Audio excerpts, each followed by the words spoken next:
All right, we will go ahead and get started. Good morning, everyone. My name is Leah Sutton. I am Vice President of Policy for Best NC.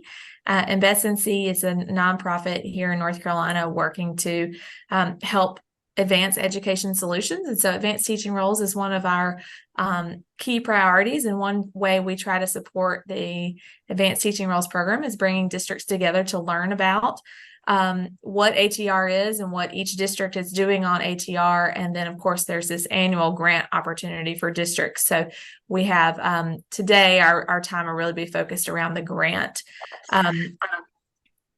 So for today's agenda, we have a quick hour to discuss the ATR grant opportunity and any questions you might have about the program.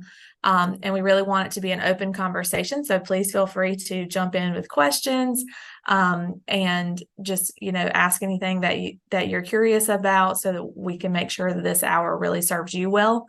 So what I'm going to do is give a very, very brief overview of advanced teaching roles. And some of you have probably heard me say these things before multiple times. So I apologize if you have. I'm going to give Dr. Tom Tomberlin, the Director of Educator Preparation, Licensure, and Performance at DPI, a few minutes to talk about the ATR program from the DPI perspective. And then we'll just have open Q&A with Dr. Tomberlin and Nicole Hayes, who is the English Language Arts Specialist and Opportunity Culture Coordinator in Nash County. So she is helping lead their ATR work, and she'll be here to answer some questions from the district perspective. So I'll just start very briefly. If you're not familiar with ATR, or if you're just learning about ATR, the basic premise behind this initiative is that the flat organizational structure that we operate in schools, where everybody is sort of on the same level playing field, no matter their experience or their qualifications, and everybody reports directly to the principal, is problematic. It's not the most efficient way to run our schools. And it's not really the way that other organizations or businesses run either. The flat organizational structure creates some real challenges for our schools. First of all, if you're a really great, effective, experienced teacher, you don't have anywhere to advance unless you leave the classroom and become an administrator. And so we know a lot of teachers don't want to do that. They want to stay close to students. And so that's a real challenge. Beginning teachers, our residency licensed teachers, our teachers that are really developing, don't always get the professional sort of day-to-day support that they need under this structure, because the administration is trying to support everyone all at once, usually about 50 people. And that means that the day-to-day support is really not there that those teachers need, especially when we have residency licensed teachers who are coming in with less preparation than traditional candidates. And then, because we know that all teachers don't perform equally, when we put students in a classroom and we kind of sequester them with one teacher, the quality of that teacher really matters. And it means that some students get a really great experience and some students don't. And so this is a real challenge in our schools. And the idea behind ATR is that we don't have to continue to operate this way. We can really change up this structure. So this is just a quick example of traditional first grade setup, where we've got, the kids are evenly split across the teachers, and there's 16 teachers with this amazing teacher getting a really, really great year. And then we have other classes where we worry about whether or not those students are getting the best instruction, because we have beginning teachers or developing teachers in with those students and sort of isolated with those students. So advanced teaching roles creates basically teams of teachers that are led by highly effective experienced teachers. So we kind of pull those highly effective teachers into these leadership positions, and then we charge them with really leading a small team, a targeted team, not like an instructional coach trying to support the whole building, a small targeted team, and providing them with day-to-day support, pushing into the classrooms, providing interventions for students, and making sure every child is getting access to great teaching, and making sure that those teachers on the team are getting the support they need to get better faster. So again, this creates advancement opportunities for teachers. It provides that ongoing professional support for the teachers who are developing. It distributes leadership across the schools. We hear from principals that they love having a team, that they can have a better pulse on what's happening in the schools instruction-wise because they have a team of instructional leaders they can go to and that they meet with regularly. And then most importantly, because those great teachers are pushing into more classrooms, more students have access to effective educators and instruction. So this is the same first grade. We redistributed the students a little bit and we created this teacher leadership position where that teacher is now touching all 80 students instead of just the 16 that she was teaching before. So that's the basic concept behind ATR, this lead teacher position where you're coaching a small team. We also see districts create roles often where an effective teacher who's maybe not ready to lead other adults, but really great with kids is extending their reach to more classrooms or more students and getting paid more for doing that as well. So the compensation, extra compensation for these leadership roles is a key component as well. So we're really excited that we have 24 districts who've already sort of said we want to do ATR, and we're hoping for a lot more folks who might want to apply for the grant opportunity this fall. This is a little bit old, so in 22-23, we estimate about 1,000 teachers were in ATR positions across the state. So this is like slowly building, and it is a real advancement opportunity, a real tangible advancement opportunity for teachers. It's not, many more positions will potentially be open than to be just a school administrator. So we are approaching the due date for the annual grant opportunity. The RFP has been released by the department. Tom can talk about that a little bit. The proposals are due on the 13th of October. Districts can receive up to 2 3-year grants, so up to 6 years of grant funding is available from the state for transition to ATR. So the grant funds cannot be used for salaries. They have to be used to sort of support the work to transition to ATR. And we can talk a lot more about that in the Q&A section. One thing that's important is while you are a grantee, you receive class size flexibility, K-3 class size flexibility for ATR schools, so not district-wide, but for schools that are doing ATR. And that flexibility allows you to move teachers around in a different way that to create these leadership positions. So this link here, and I'll share these slides, and we'll also share a recording of this webinar, but I'll share these slides after the fact. And this link has the RFP from DPI, but also has links to previously approved proposals if you wanted to see what other districts were proposing. So that is it for me, just a very quick overview, and I will turn it over to Tom for any sort of thoughts or perspectives from DPI. Thanks, Leah. Good morning, everyone. Thanks for being here today. I'm really excited about ATR and the progress it's making across the state. So when we started out with this, it was a pilot program, and it was very small, and people were like, what is this? What are you trying? I don't know that I want to do this. And now, of course, through legislation, it's become a program. So it's got recurring funding attached to it. And from every indication we have, the General Assembly is highly interested in maintaining this opportunity for our school districts. And so, for those of you who don't know me, I have a lot of areas under my supervision, educator preparation and licensure, but I also deal with teacher performance and effectiveness, educator effectiveness and performance. And that's really where I get most excited about ATR. It is situated under the performance branch of my area and my office. And I've long been interested in teacher effectiveness. I worked in Charlotte, Mecklenburg when they began what was the kind of seed of ATR with their, they worked with public impact to create a kind of zone where this kind of model was implemented with opportunities for teachers and kind of more distributed leadership and teacher leadership opportunities, which eventually that learning led to the ATR program.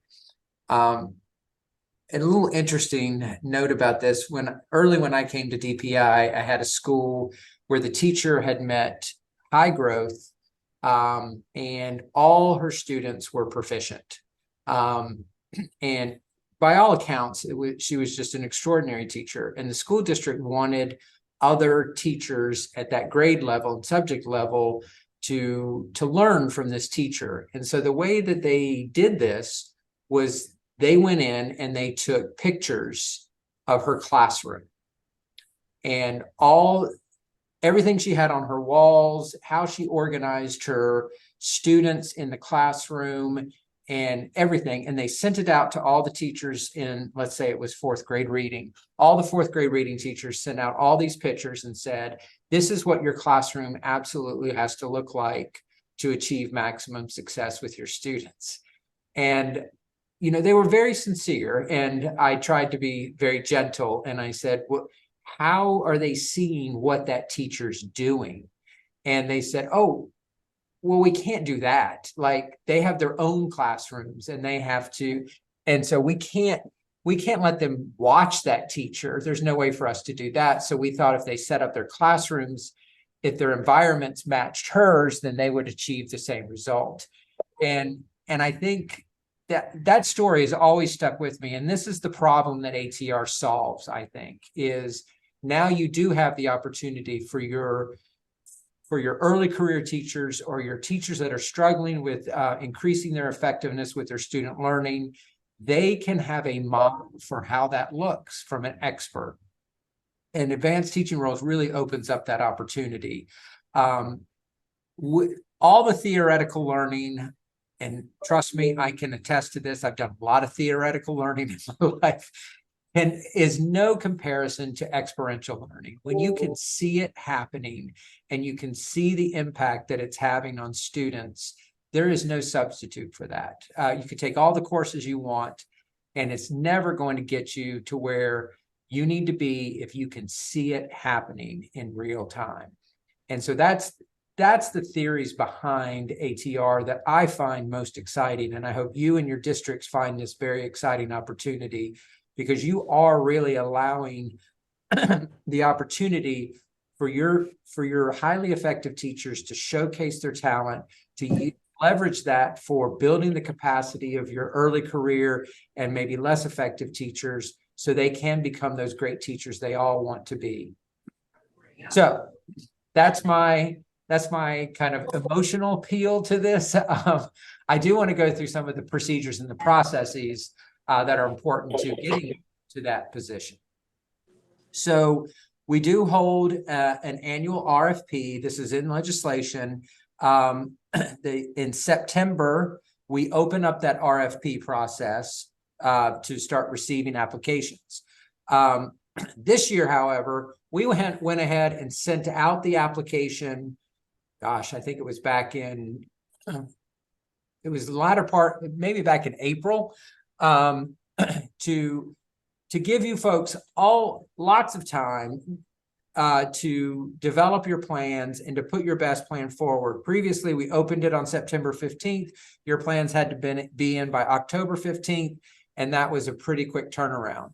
So we went ahead and pushed the RFP out. We will open up the application process on September 15th, but you certainly should feel free to start working on this, or you could have started working on this long before that. There will be an October 15th deadline for us to receive those. Once we receive those completed applications, we pass them on to a group of evaluators, who we usually have about 7 to 9 evaluators. They are a variety of stakeholders. They may work with educational nonprofit organizations. They may work in DPI. They may be school district employees who are participating in ATR. But one thing you should know, no one in my office participates in the evaluation process. No one who works directly with ATR, any nonprofits that work directly with ATR are part of the evaluation process. And so these are external folks who have familiarity with the process. Once they assign ratings according to the rubric that's contained in the RFP, we create scores for folks. DPI will recommend any district that receives an 80 or higher on that rubric for funding to the state board. And then the state board will approve those, and that funding will be set for the school districts. I do want to address something that came up, I think, from the last Q&A session when my colleague, Dr. Kim Evans, was talking. She talked about ways that you can, kind of improve upon your application. And this is a recognition that a lot of districts work with a vendor in this area, and a specific vendor in this area. And what we're finding is if the grant is just developed by that vendor, they're largely pretty much the same from the perspective of our evaluators. So they generally will come back with equivalent scores. And so the message I think Dr. Evans was trying to communicate is, given that grant application that the vendor may work with you on, are there ways that you can kind of elevate that a little bit? And the ways that I'm thinking about that are in your selection criteria for your advanced teachers. Can you develop, can you enhance that in some way? That could get you better scores on the ratings. If you can really speak more to the sustainability of your program beyond what the vendor might be assisting you with. So anything you can do to kind of put the local context on this, or to elevate that application beyond what the vendor is writing for you, that could be helpful in distinguishing you on this, because in the end, this is a competitive grant opportunity. So you do have to recognize that small variations or small modifications to your application can result in a point, which may be the difference in whether you get funding, you get selected for a recommendation to the board or not. And so that's just kind of the procedure on this. Leah was correct that the legislation has offered us now the ability to extend you for a second 3-year term of ATR. So initially you're applying for a 3-year term. When you start approaching the end of that initial term, the way we've done this at the agency is we will make you an offer. And it is an offer you can refuse, but I just want to make sure you understand what the offer would be. If you could apply for another round of funding, but if you do that, you're put in the mix with everybody else who's applying, and you may or may not be selected as one of the districts that gets funded in that cycle. There's no guarantee that if you apply for the funding that it would continue. You're under the same selection process as any other district. And in the 3rd year of that initial applicate or program, we will reach out to you and say, here's our offer. We'll give you this amount of money in continuation funding, and that's guaranteed because we assume that you want to continue the program that you initially submitted, and you get that money. You don't have to reapply. You just have to assert that you're going to maintain your program in the way that you indicated in your original application. And that's all you would have to do. And the funding would continue, the flexibilities would continue, and you don't have to go through a selection process. So either one of those options would be available to you towards the end of the third year to ensure continuity of the program and that you can continue to receive funding and the flexibilities that are associated with this. So that's kind of my spiel on this, the procedures around this. But I am very anxious to get into your questions and see what Leah and I could do to help you understand the process better. Great. Thank you, Tom. Appreciate your insights. Great. So we are going to transition now from into just open Q&A. And so we are on deck and ready to answer questions. I have some questions that are, prepared that might be helpful for you, but really want you to jump in and ask what is on your minds. Before we do that, I do want to introduce Nicole Hayes from Nash County Public Schools. We wanted to have, obviously, Dr. Chamberlain is here from the state agency perspective, and then wanted to also have a district perspective, someone who's on the ground in their district doing the work. So Ms. Hayes is the Opportunity Culture Coordinator for Nash County Public Schools, is helping lead their ATR work at the district level. And so want to ask you, Nicole, just an opening question. Nash County is a recent grantee, so you received your grant in 22, I think, and have just finished your first year of implementation with ATR. So if you could just tell us just a very high level, like how's it going for Nash County, and why was this something that was important for your district to pursue? Well, it was important for us because we recognized we were fortunate enough to have some type of coaching capacity happening in each one of our buildings. But the effectiveness was not the same. And so we liked the fact that, ATR ups the game for the coaches, and it says, we need to be more rigorous with what we're expecting from them, but also we're able to give them the money that they deserve for doing so, which often does not happen with some of those excellent coaches and teachers.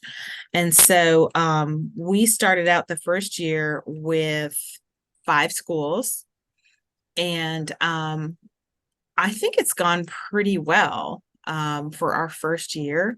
A lot of learning. We had 2 middle schools and 3 elementary schools. And, we haven't got official scores yet, or they're just starting to roll in. But we've seen some real growth.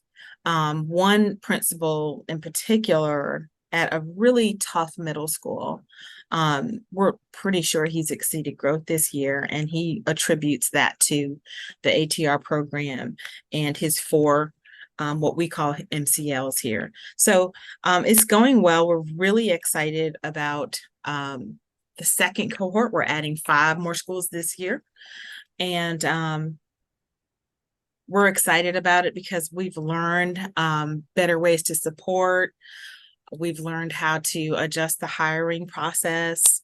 And so I think every year we'll just get a little bit better at it. Great. Awesome. Well, thanks, Nicole, for being here. So I will open it up. You are welcome to come off mute and just ask a question or send a question in the chat, and I will ask it for you.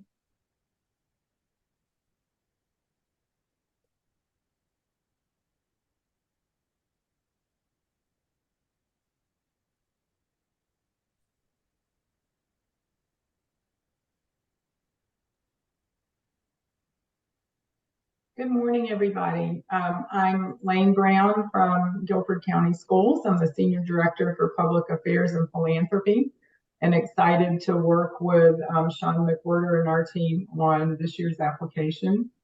Since I'm the grant person, I've got 3 highly specific questions, and I don't know if you prefer for me to just ask them all at the same time or stop and come back and let others ask questions. But my first question, in the scoring rubric on page 13, where it rates the measure for an excellent project, it says that all 5 measures for minimum qualifications for positions need to be included, but in the narrative on page 8, it lists 4. So I just want to make sure that we know all the pieces that we need to be including, because of course we're going to strive for that excellent rating, right?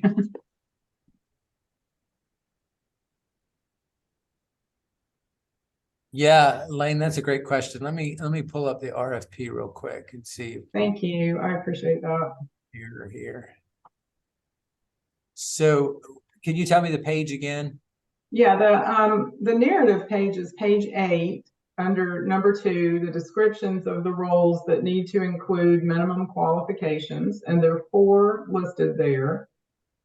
But in the scoring rubric on page 13, where it covers this area, it mentions that excellent proposals address all 5 areas. All right.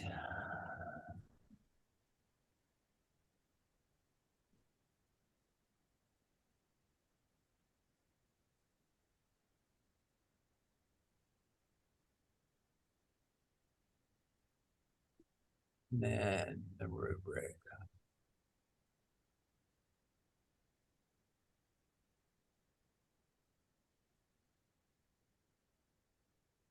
All right. So this looks like probably a copy and paste error. It seems like we might have in the past had 5 and maybe 1 got dropped. So I will get staff to recalibrate that rubric in advance. Okay, great. Yeah, That's really helpful. Thank you. So it's 4, the 4 that are listed on page 8. That's great. My second question on page 9, when we have the discussion in 14 and 15 about evaluation, I just want to clarify. It says, describe how the LEA will work with an independent research organization as selected by the state board.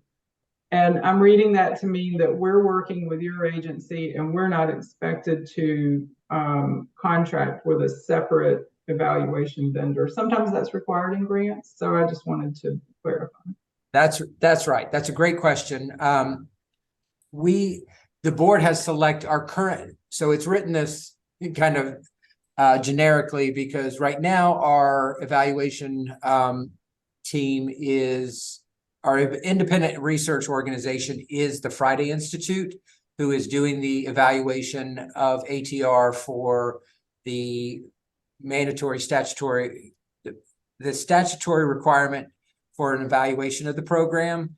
All that is indicating is that you're agreeing to work with them and to provide information that they request as part of the terms of the grant. It is not an indication that you should be contracting with an independent evaluator on your own, though you can do that, and some do. Okay, great. And my final question is actually a little bit more general.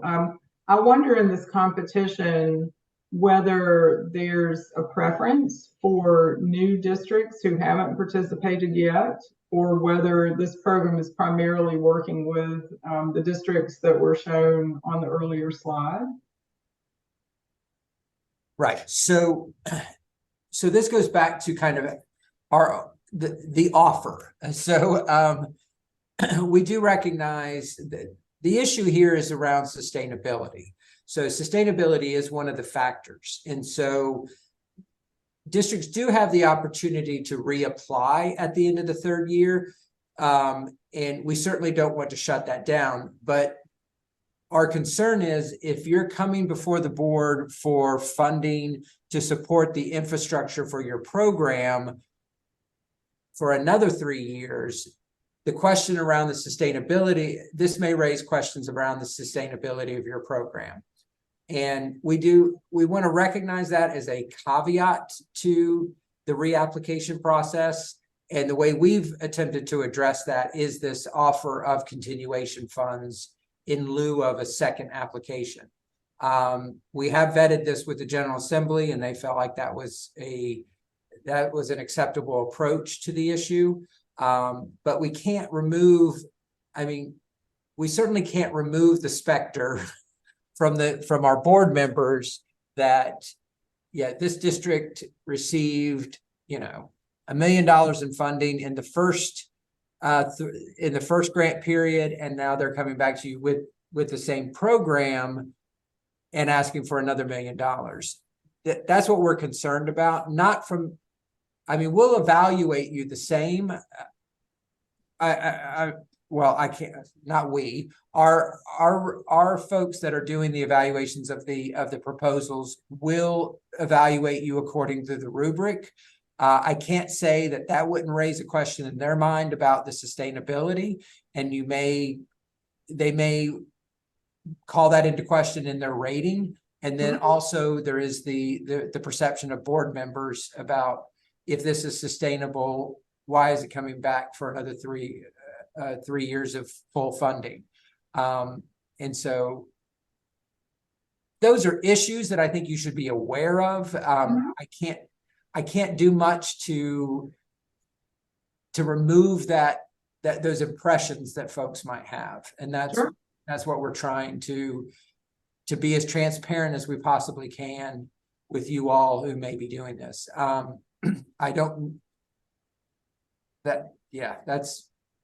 That's extremely helpful. Yes, thank you. I appreciate that guidance. And thanks for letting me ask 3 questions, everybody. Oh yeah, absolutely. Explain.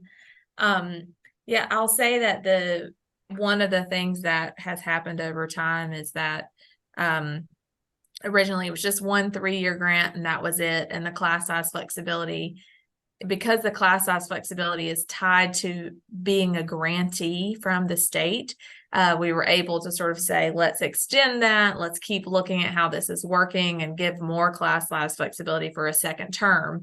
And we're still hoping for more class size flexibility beyond that second term at some point. But that's part of the reason why being a grantee is helpful to the districts. So in the second term, there's, districts have most districts have said we'll take less funding so that we can get the class size flexibility and sort of the guarantee of having some funding and that flexibility. So that's been just an evolution in the program from the policy side. Thank you. Yeah, absolutely. What other questions do folks have?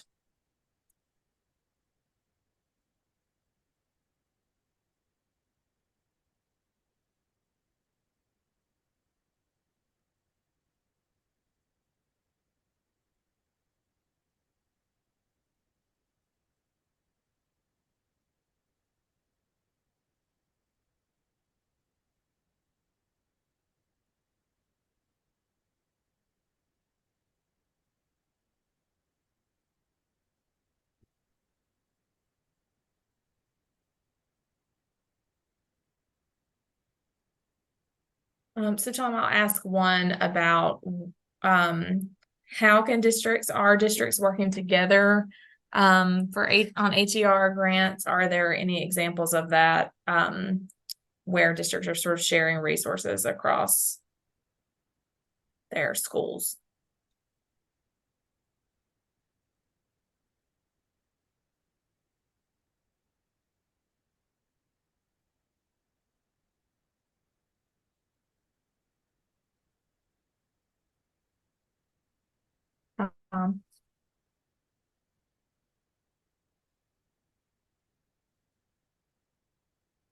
Tom, the question was, are there examples of districts sharing their resources or sort of working together and partnering together on ATR?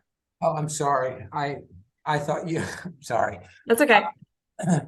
So yes, and I think that occurs so the agency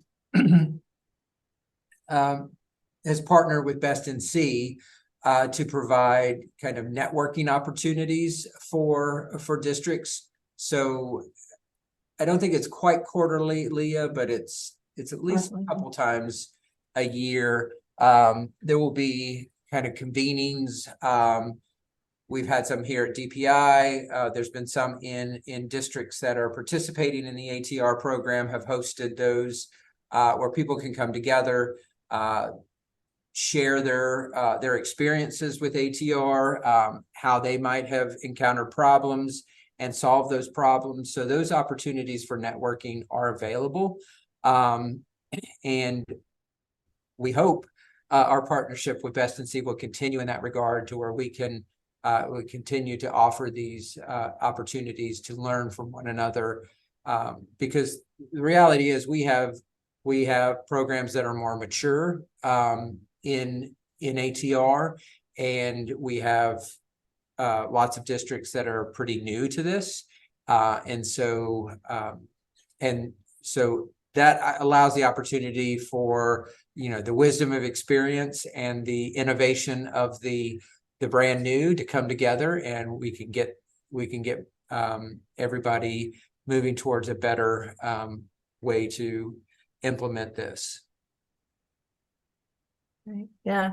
I know there have been some definitely some instances of grantee districts sharing lots of resources around professional development and training. I know several years ago, Vance County and Edgecombe County were both working with new leaders for some of their training for their lead teachers. And so they actually pulled resources and trained their teachers together in the same space. And so there's opportunities, to the extent that you might have a neighboring district or a nearby district who's also doing ATR, to kind of think about how you can work together, in particular on the teacher training side, to, leverage your resources in the most efficient way. We know that we hear from districts often that the training pieces, both for principals to learn how to sort of think through staffing their buildings in this new and different way, and also for the teachers who are now leading adults, so that training is really necessary to make the transition to those roles smooth and effective. And so encourage you to think about how you might share resources, share training with other districts, if that makes geographic sense for you. Nicole, I wonder if you could tell us a little bit about how you guys have gone about thinking about eligibility for the roles. Like, what criteria are you looking for your lead teachers, and how, if you've rethought that any this year, how that's gone? We, in our first year, relied heavily on public impact and their opportunity culture initiative in helping us with that. And so we looked, of course, at EVOS data and looked at teachers that were meeting growth the first year. We've already decided with this second cohort that you can meet growth and still have a negative index. And so what we've done is just expanded it to make sure that they're meeting growth with a positive index, and that they should have a 2-year, we prefer a 2-year record of doing so. So we actually upped the requirements for this second cohort of schools. And, they have to have that to even interview with us. And so once they have that, the district does a interview panel and creates a pool for the principals to choose from. Awesome. Yeah, you two things that you said kind of triggered for me is a lot of districts, I think it's probably pretty common practice that a lot of districts are doing the screening centrally. So the district is screening, creating the eligibility criteria, screening candidates as sort of the first level of you are eligible for this leadership role. And then principals are choosing from a pool of candidates that's already been approved by the district. And so that helps, I think it's really common for us to see in our districts that all the best, most experienced teachers want to work in certain types of schools in our district. And so by having the centralized pool, and then of course the leadership opportunities are spread across multiple schools, helps us consider how we can better distribute our talent, or maybe target it to the places where it's needed most. The other thing that just an example that we like to lift up is Wilson County, and I don't think they're the only district that's doing this, but I know they are. They've tiered their salary supplements, and they're using Title I funding essentially to do this, but they're sort of most at risk, most high need schools. The salary supplements for their leaders are greater than in sort of non-Title I schools or schools that are not quite as needy. And so they're also using the actual structure of the compensation to recruit teachers, highly effective teachers, to schools where there maybe wasn't any highly effective teachers before because the recruitment for those schools was such a challenge. So that's another thing that I think there is an equity component in the RFP. And so that's another piece that I think might resonate with evaluators. Other questions or thoughts to share?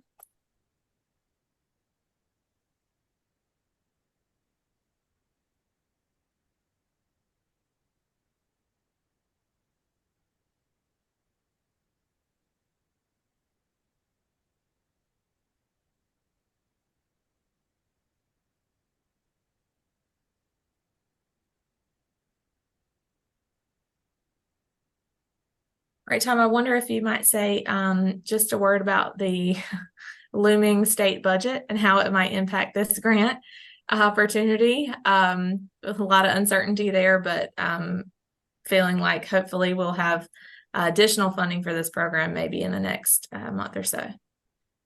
Yeah, so anything I say in this regard, I think you all should know should be taken with a grain of salt.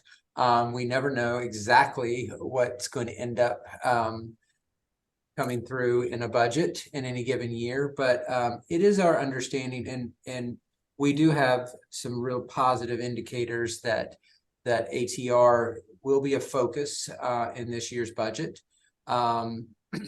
We have indicated to the General Assembly that this cycle, all of our budget is allocated, and this occurs about every 4 years. That we've distributed this all out to all the funding out to districts, and we're in a year where all that funding that we have currently is encumbered.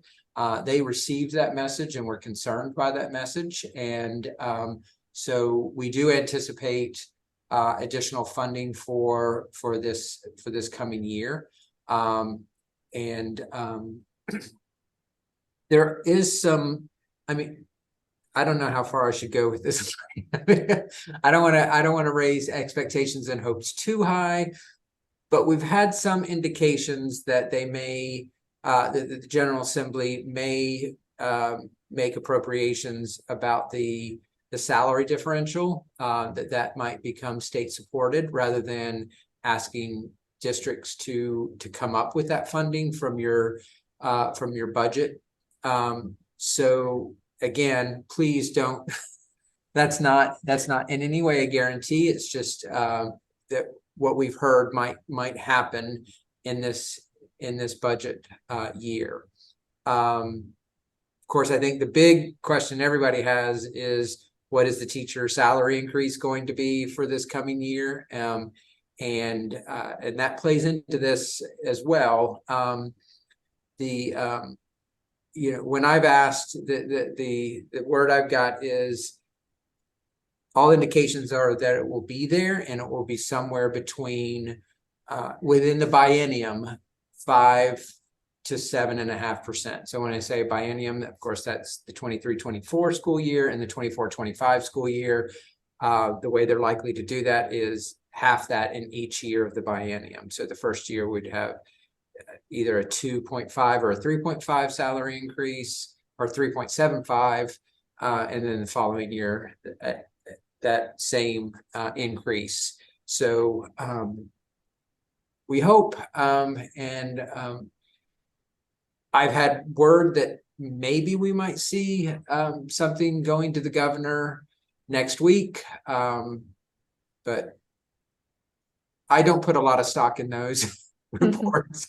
I usually wait till I see it go over to the governor before I tell folks that yeah, have a look. It's out there. Yeah, But yeah, yeah, I think we feel pretty encouraged by the fact that there will be additional grant funding for the program as it has existed for a number of years. So I think we're excited about the opportunity, this fall's sort of RFP opportunity. And if there is additional funding, that potentially there could be some planning grants to help you kind of any districts who were selected to kind of get their programs rolling, the planning for those programs rolling in this fiscal year. So that's exciting. And we, just kind of wait for the budget, as everybody does when this happens and they're late. So are there any questions before I go over just a few final key dates? And I want to make sure everybody has had a chance to ask a question if you have one.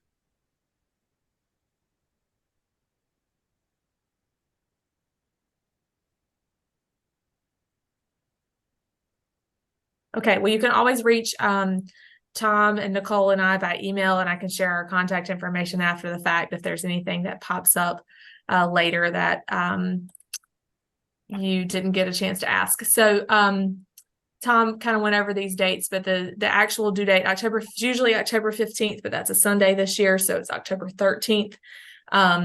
And then the state board will approve and select the programs based on what the feedback from the reviewers in December.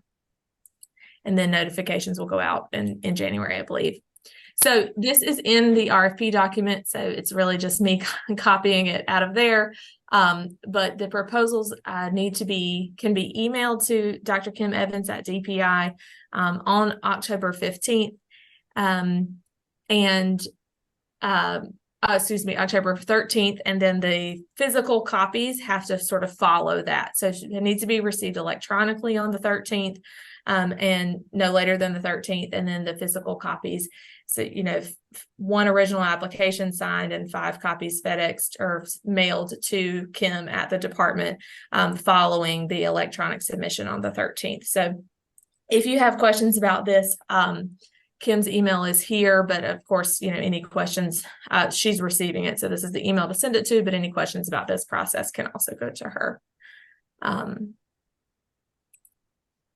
Great. So as Tom mentioned, we do convene districts regularly to continue to learn about this. And so we're looking forward to hosting our next event. Will be a little ways away, but we're planning to have a school visit where we could see an ATR program in action in Winston-Salem, Forsyth County School District in January. So that would be the next opportunity, and you'll hear from me on that. So thank you so much for joining us. If you have questions, I'll send out some follow-up information. You can email us, and we appreciate you spending the hour with us, and good luck. Thanks.